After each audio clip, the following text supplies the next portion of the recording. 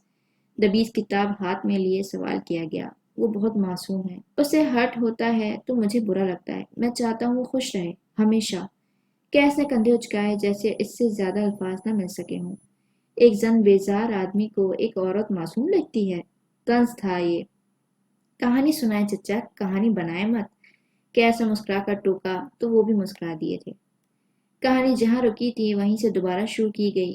Intercom اٹھا کر نئی کافی لانے کا حکم دیا گیا۔ اسٹڈی ایک بار پھر 2 لوگوں کی موجودگی سے بھر گئی، لیکن ایک زن بیزار کو کوئی عورت معصوم کیوں لگ رہی تھی؟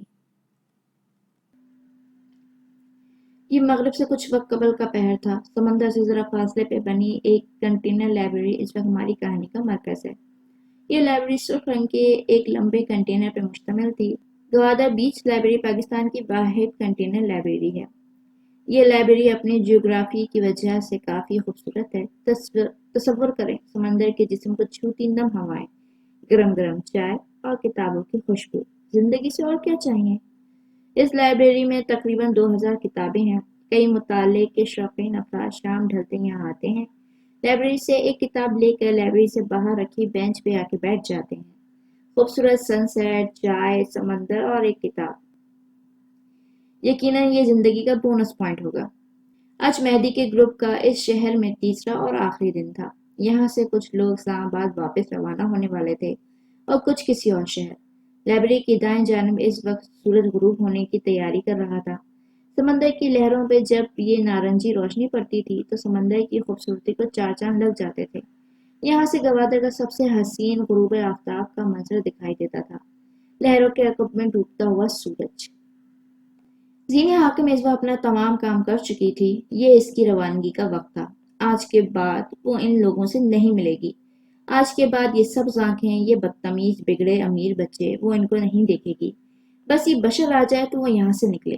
وہ لائبریری سے ذرا فاصلے پہ بنی ایک سنگی بینچ پہ بیٹھی تھی جس کے اوپر جھوپڑی نما سنگی سایہ بنا تھا۔ چند پل بیٹھی وہ اپنے کیمرے سے لی گئی تصاویریں دیکھتی رہی۔ اسی لمحے اسے محسوس ہوا کوئی اس کے سامنے آ کر بیٹھا ہے۔ وہ جانتی تھی یہ مینرڈ انسان کون ہوگا، وہ جس نے اس کے ساتھ بیٹھنے کے بجائے سامنے والی جگہ منتخب کی تھی۔ زینیا گردن جھکائے اپنا کام کرتی رہی۔ میں نے اس دن جو کچھ کہا اس کے لیے مجھے معاف کر دو۔ مجھے ایسا نہیں کہنا چاہیے تھا، اس نے بغیر تمیز کے بات کہہ ڈالی۔ میں نے اپنے اندر سے برا ماننے والا سیل نکال دیا ہے، آپ کو معذرت کی ضرورت نہیں۔ یوں لگتا تھا وہ ایک رپورٹ ہو۔ بے تاثر لہجہ اگلے انسان کا خون کھولا سکتا تھا۔ سورج آج بھی زینیا کے عقب میں تھا اور مہدی آج بھی اس کی آنکھوں کے عقب میں ڈوبتا سورج دیکھ رہا تھا۔ تم اسلام آباد آ جاؤ، اس نے گلا تر کر کے کہا تھا۔ اس کی پیشکش پہ چند لمحے وہ کچھ بول نہیں سکی۔ اور میں وہاں کر کیا کروں گی؟ اس نے گردن نہیں اٹھائی۔ شوق، ہاں اسے شوق لگا تھا۔ پڑھنا، اپنی تعلیم مکمل کرنا، زندگی میں کچھ بن کر دکھانا۔ کیا ساری زندگی یہاں تصویریں کھینچتے ہوئے گزار دو گی؟ زینیا نے آہستگی سے گردن اٹھا کے اسے دیکھا تھا۔ اس کی آنکھیں سوال کرتی تھیں، بولنے کی اسے بہت کم ضرورت پیش آتی تھی۔ مہدی نے کہنا جاری رکھا، میری ایک دوست ہے، خیر دوست تو نہیں کہہ سکتے، 55 سال کی عورت ہے۔ اسلام آباد میں ان کی ایک اکیڈمی ہے، ہر سال کئی لڑکے لڑکیوں کو CSS اور PCS کی تیاری کرواتی ہیں۔ اس سال کسی امیر بوڑھے نے انہیں 10 اسکالرشپ دینے کا وعدہ کیا ہے، یعنی کہ اکیڈمی آپ کے دوست کی اور ان 10 بچوں کو فنڈز کرنے والے وہ امیر بوڑھا ہوگا۔ آگے؟ زینیا نے فوراً سے پہلے اس کی بات کاٹی تھی۔ آنکھوں میں ڈھیر ساری امیدیں روشن ہوئی تھیں۔ مہدی بس اسے دیکھ کر رہ گیا۔ تو یہ کہ وہ ان اسکالرشپس کو ایسے بچوں کو دینا چاہتی ہیں جو بے حد غریب اور ڈیزرونگ ہو۔ 8 اسکالرشپ حقداروں کو مل گئی ہیں، باقی 2 رہتی ہیں۔ تمہیں ایک آن لائن ٹیسٹ دینا ہوگا اور اس کے بعد تمہیں وہ اسکالرشپ مل سکتی ہے۔ میں تمہارے لیے ان سے بس اتنی بات کر سکتا ہوں کہ وہ ایک بار تمہارا ٹیسٹ لے لیں۔ اگر تم کہو تو بات کروں۔ آپ میرے لیے اتنا سب کچھ کیوں کریں گے؟ اور آپ کو کیا پتا میں ڈیزرونگ ہوں بھی کہ نہیں؟ اب کی مہدی مسکرایا تھا۔ میں جیسے پتا چلا ہے کہ تمہاری IQ غیر معمولی ہے۔ آج تک تم ہر کلاس میں ٹاپ کرتی رہی ہو اور تمہارا خواب ہے ایک اعلیٰ عہدہ۔ میں تمہیں بس ایک فیور دے رہا ہوں۔ کل تم نے میری جان بچائی تھی۔ میں نے آپ کی جان نہیں بچائی، وہ آپ کو مارنے نہیں آیا تھا۔ زینیا نے فوراً سے پہلے اس کی بات کاٹی تھی۔ مہدی کی آنکھوں میں تھکن اتر آئی تھی۔ پھر وہ کیوں آتا ہے؟ زینیا نے اسے غور سے دیکھا۔ آتا ہے، اس کا مطلب ہے وہ کئی بار آ چکا ہے۔ اس کا مطلب ہے آپ واقعی پرابلم ہے، یا پھر میں پرابلم میں ہوں۔ مہدی نے سزائی اثر جھٹکا تھا۔ خیر تمہارا نمبر میرے پاس ہے، آج رات میری دوست تمہیں کال کریں گی، بات کر لینا، ٹیسٹ بھی دے دینا اور پھر اسلام آباد آنا۔ تمہارے جیسے لوگوں کی ضرورت ہے میرے شہر کو۔ وہ اٹھ کھڑا ہوا تھا۔ زینیا کے چہرے سے نظریں ہٹا لیں۔ اب اس کے عقب میں کوئی سورج نہیں تھا، ہر سو اندھیرا چھانے لگا تھا، بس ایک وہ فیروزے کی لونگ تھی جو چمک رہی تھی۔ مہدی نے جان کو قدم موڑے، پھر ایک پل کو رکا۔ ویسے تم اتنی زہریلی نہیں ہو جتنی لگتی تھی، لیکن آپ مجھے آج بھی اتنے ہی ویڈیو لگتے ہیں۔ وہ کچھ نہیں بولا، بس مسکراتے ہوئے پلٹ گیا تھا۔ زینیا کئی لمحے سے جاتے ہوا دیکھتی رہی۔ یہ آدمی سیارے کا نہیں ہے، اس نے اعتراف کیا تھا۔ زینیا جب بشر کے ساتھ گھر پہنچی تو رات اتر آئی تھی۔ وہ کچھ الجھی ہوئی سی تھی۔ بشر اندر جاتے ہوئے اس سے کچھ پوچھ رہا تھا اور وہ بے دہانی میں جواب دے رہی تھی۔ ابھی وہ دونوں صحن کے بیچ میں تھے جب حاکم نواب کی سنجیدہ آواز پہ ٹھہر گئے۔ کہاں سے آ رہی ہو؟ یہ انداز، یہ لہجہ سب مختلف تھا۔ زینیا نے غور سے ان کی آنکھیں دیکھیں۔ اگلے ہی سیکنڈ اسے پتہ لگ گیا تھا کہ ابا کو سب پتہ لگ چکا ہے۔ وہ لوگوں کے چہرے پڑھ لیتی تھی۔ بشر نے ایک نظر سب کو دیکھا اور پھر ہلکے پھلکے لہجے میں جواب دیا۔ پھپھو کے گھر گئے تھے ابا، بتایا تو تھا۔ دادا لوگ آج واپس گاؤں چلے جائیں گے، ملنے گئے تھے۔ عادت کے برخلاف زیادہ الفاظ بول گیا تھا وہ۔ ابا آگے بڑھائے، عین ان دونوں کے سامنے۔ زینیا بغیر پلکے جھپکائے انہیں دیکھتی رہی تھی۔ ان کے عقب میں گونج اور اماں بھی تھیں۔ میں نے زینیا سے پوچھا ہے، کہاں تھی تم زینی؟ ان کا لہجہ ہنوز سخت تھا۔ پھپھو کے گھر نہیں تھی، بلکہ پچھلے 3 دنوں سے میں پھپھو کے گھر گئی ہی نہیں۔ میں اپنا کام کر رہی تھی ابا، میں فوٹوگرافی کرنے گئی تھی۔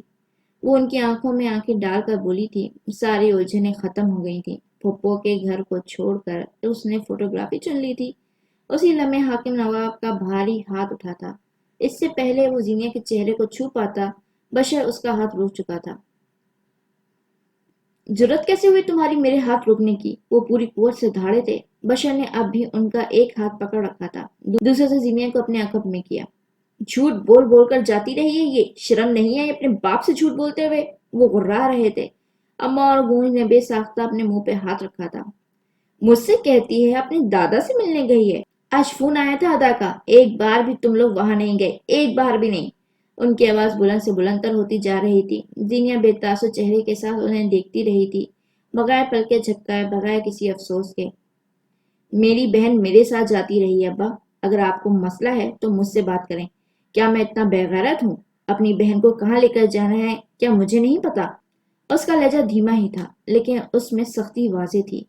آپ کی بہن، آپ کے ابا ضروری ہیں، لیکن میری بہن، میری اماں بھی ضروری ہیں۔ آپ اس طرح مار نہیں سکتے ابا۔ بشر نے اب کی آہستگی سے ان کا ہاتھ چھوڑا۔ حاکم نواب تلملا کر رہ گئے، لیکن اب کے وہ دھیمے بھی ہو گئے تھے۔ جو جوان اولاد، وہ بھی بیٹا، اس کے سامنے ماں باپ یوں ہی دھیمے پڑ جایا کرتے ہیں۔ میں معذور خواہ ہوں، آپ کو بتانا چاہیے تھا لیکن نہیں بتا سکا، لیکن آپ کو مجھ پہ یقین ہونا چاہیے ابا۔ میں اپنی بہن کو اگر کہیں لے کر جا رہا ہوں تو اتنا یاد رکھیں کہ میں بغیرت نہیں ہوں۔ بس اب بکواس بند کرو اپنی، ابا نے سختی سے جھاڑا تھا۔ تم کون سا کوئی اچھی اولاد ثابت ہوئے ہو؟ تمہاری عمر میں 2 بچے تھے میرے، اور تم اب تک باپ کے سینے پہ مونگ ڈل رہے ہو۔ ناکام عاشق، شہر بیچ کر بگاڑا ہے میں نے تمہیں، لیکن اب بس۔ وہ جیسے فیصلہ کر چکے تھے۔ آج ابا نے اور میرے بھائیوں نے طے کر دیا ہے، تمہاری شادی عروج سے ہی ہوگی، اور کل تم دونوں کی منگنی ہے، تیار رہنا۔ وہ چبا چبا کر کہتے آگے بڑھ گئے تھے۔ زینیا اب بھی بت بنی کھڑی تھی۔